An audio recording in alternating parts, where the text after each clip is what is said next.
This video series is part 3 of me trying to bring the Tyler Cox Memorial Missile car back to life. Me tinkering on the car, nothing super fancy here. I'm trying to make the car look better in this episode. Let's go. Probably the easiest way to dress up a car is just to change the wheels. So let's go do that. I'm gonna put on, I already got them out. This is what I always go to, which is an Enkei RPF1. I said that weird. Enkei RPF1. This one is a 18 by 10.5, and I normally run 18 by 9.5s. I run the 10.5s for my 285s and the 9.5s for my 265s.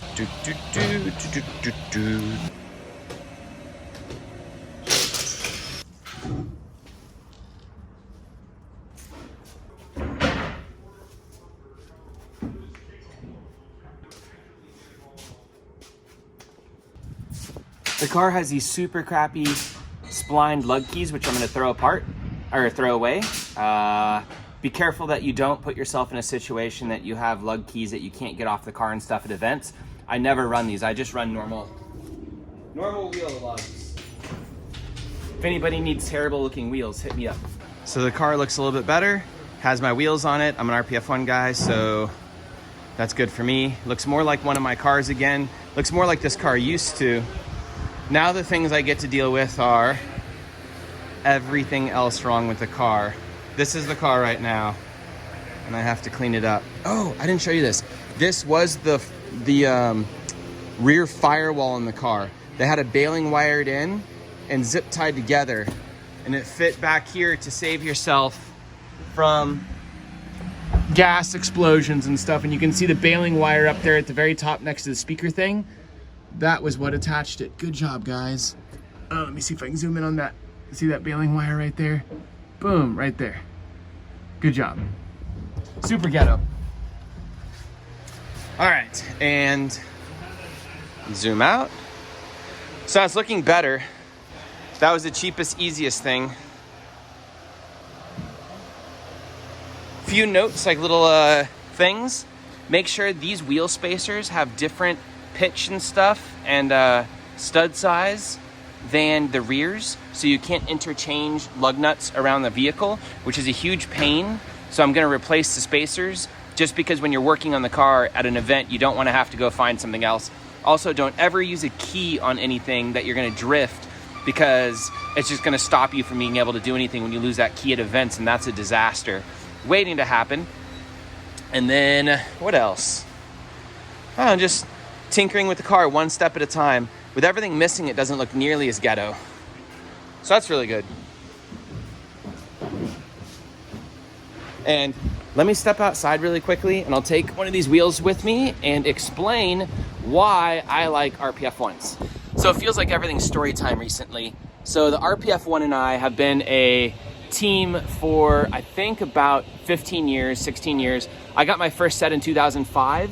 And the unique reason why I love these wheels and why I've been running them so long is back in 2005, there wasn't any 18 by 10.5 like plus 15s. There was no really cool sizes and drift wheels unless you got really expensive stuff. And these are like real racing wheels that are one piece. They're fairly inexpensive. They're made by a big OEM company that makes millions a year wheels a year for like original equipment manufacturer. So they've had Enkeis on all kinds of stuff. Even Corvettes ran them. From the factory, so they really know how to make a wheel. They're in good sizes, they're light, they're not super expensive, and all those things were extremely rare back in 2005. Now there's a lot more wheels that tick those boxes, but back then there was nothing that was light, cheap, one piece, and all those things. And now I don't want a multi-piece. Oh, and the other thing is easy to mount. If you're gonna be mounting drift tires all the time, you do not want a wheel that takes 1 hour to mount a tire on. There's a lot of cool looking wheels. Like we were doing Hertz wheels out at Drift Week, and we had to give up. With 3 guys working on it, it was taking an hour per wheel and tire combo to mount, which was not fair to everyone else. It was tiring up an entire tire machine, having to use a cheetah, having to do everything, not just because it was hard to like bead, but because the actual barrel of the wheel was so hard to get the tire on because there's no step down on some of those things, so they look as big as possible. I've gone around the car now.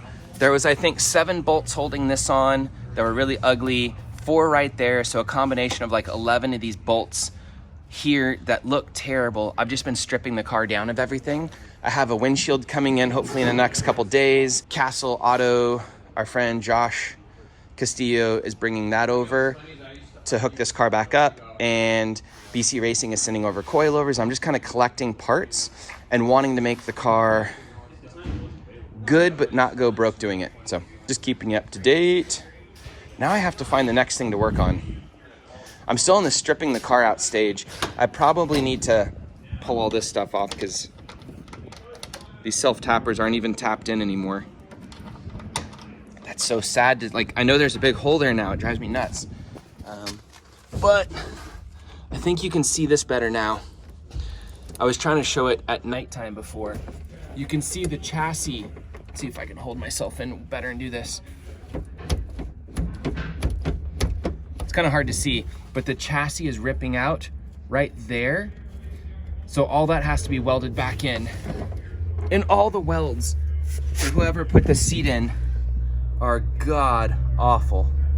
So I'm gonna have to pull all this out and re-weld all this because this is just like a disaster in here. That's all that's holding that seat in is like a little tiny tack weld and rust. Okay, the car is starting to look better. I've stripped the fenders off to see what's underneath and to deal with kind of like finding all the little things that need to be fixed, like all this contraption, and just nibbling it away because it's such a big project and it's kind of a little bit over my head at the moment. It's easy to nibble at little tiny pieces so it doesn't get too bad, but the car is full of tons of great parts. It did have over the time period, like I put these over fenders on and then somebody else did a bunch of work to them because, you know, they were driven on. And this one, you can tell it's spray painted. So I'm deciding whether or not I want to fix this or get new ones. Sometimes it's just easier to get new ones because this one has already been fixed multiple times and it has tape in it and stuff. But I can probably strip all this out and make this look okay.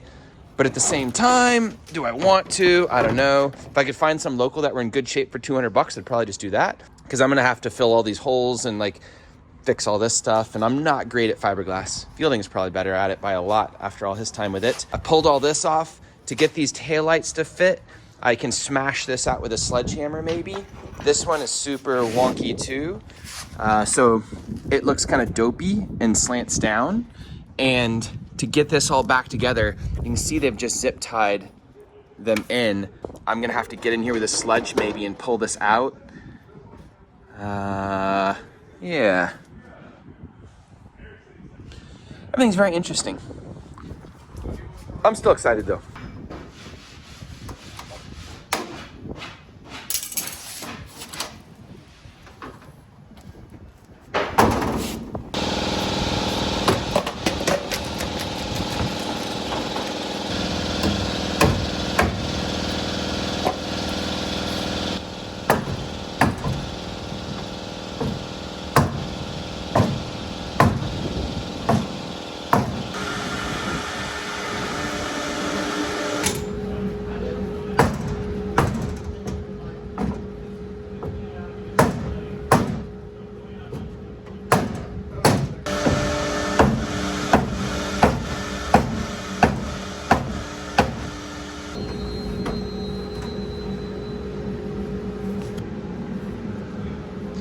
So what I'm doing right now is I'm trying to fix this gap.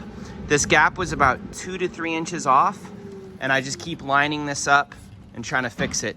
It's difficult because all of the bolt holes, like the nuts are broken on every one, either into the chassis and off this. They all got stuck in the chassis. So I'm gonna go remove those and just keep fitting this back and forth until the thing fits better. And that's the cheapest and easiest stuff for me to do right now, is fix all the gaps and panel problems and headlights and taillights and stuff. It's the cheapest. It's just moving metal around. Makes me feel kind of good about it, because the car is quickly starting to look like a real car again, and that makes me a lot more motivated to do stuff with it. Yay! Also, I'm super excited. I called up BC Racing and they agreed to send me out some coilovers. So I have new coilovers for it. I want you to share my pain a little bit. So I was banging this out and fixing this corner, and I came over here to check the fitment on this corner. And they made a tab bracket thing to space this taillight out to create that. Instead of just them banging this out and pushing this slightly, because all this is flimsy as hell, they actually made a bracket and moved it, which is so weird, especially because all the other side's zip ties. So I keep, every time I do something, I find something else that needs attention, which I'm not complaining. It's just funny because everything is like a choice and a decision. Do I leave that side because I didn't even know about it because there was an over fender on it and just fix this side? Do I fix this side the same way and just make a little bracket that pushes it over? I don't know. I do like it way more already with the body taken off though, I have to say. It looks 10 times better naked, which is weird. I guess because projects always look like they're, I guess like potential, but when they're finished and they have all the bodywork on, you're like, eh. So right now, I hate this air filter setup. So I borrowed this for a second off another car at the shop. Going to see if I can't fit this there with enough clearance off one of the sides. Oh God, get back here. Ugh. With enough clearance off the side to fit this and an air filter. So I'm gonna see real quick. Okay, so it kind of fits actually. It is crazy close to that. It's actually workable if I mount it carefully, but I could also flip it around and check. But this is gonna be the working thing, so I know the size, I know the coupler I need, and I know the piece I need. I'm gonna flip it around, but man, that makes it look so much better than that silly air filter just sticking out the front. No way it's all gonna clear the hood this way. The hood line is gonna be right about there and it arches up. The radiator cap is probably the highest point. I'm not sure what I'm gonna do. I had this working at one point in time though, and all this fit very carefully. I have a hood over there I can go try real quick. Probably try that. It's actually not crazy far from fitting. The hood pins basically go down all the way. It is pressing there. I'm not sure if a stock hood's gonna have the same curvature as this because of all this weird stuff going on right there. And this hood pin also can go all the way down. I have a fighting chance. I could also, on my previous one, we smashed this metal piece down some to create a little bit more space. So I could probably just hammer that and get ½ an inch out of it. I don't think that's gonna affect airflow whatsoever. I think we have a hope. I hate stuff sticking out of hoods. I hate those high-rise manifolds that stick out and ugh. So one of my biggest problems is buying parts and just like too many of them and being addicted to buying cars and parts. So here I'm looking for an intake tube that's going to kind of do the trick for me. And I want to get something cheap, but I also want to get something that works with all the available parts, and I'll just throw most of it away because the filter looks like it's a multi-piece filter thing with 2 hose clamps on it, which is kind of weird.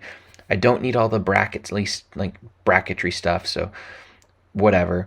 And then here I'm looking at fenders. I already ordered that intake, but the fenders, I'm not quite sure. Just kind of thinking it over, looking at what's available on the market. I haven't been on eBay to look at Zinky stuff in absolutely forever. These are 50. I want really big fenders, at least 50 mil. I really like to go with some Origin Lab stuff, so I'll go check on that. But I'm just browsing around, getting stuff. There we go. And here I have some friends sending me some pictures of parts they'll sell me or trade me for things. It looks like they have a hood. They have a bunch of Zinky stuff here, and even the correct color, because I'd like to go white again. Metal fenders, which is cool, but I don't actually want metal fenders. Here they say they have a Navin front bumper. That's kind of the holy grail of Zinky stuff for me. So a Navin front bumper on the front of this car would look really good. That would be really nice. I hope they part with it. And this is kind of the pain point. Zinky headlights used to be so cheap, you would just throw them away and everybody treated them like garbage.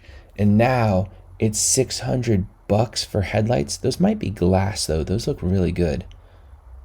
I don't think they say glass though. Someone might have just cleaned them really, really well. Anyways, kooky headlights. You can now buy new ones on eBay for less than half the price of used gross Zinky headlights. And because no one makes Zinky headlights, you just buy the Circuit Sports clear covers. there's not really even a remotely cheap way to do them. See, this is $375, but I think you get free shipping. Yeah, free shipping. There we go. It's a deal. So $400. It's kind of like, just suck it up, Aaron. Just buy them. It finishes the front of the car if you can attach them nicely. Or a bunch of people were saying I should just buy the clear covers and put light bars behind it. But that kind of looks ghetto. And it's probably easier and cheaper just to buy the correct headlights and maybe even buy the gross used ones and clean them. I don't know.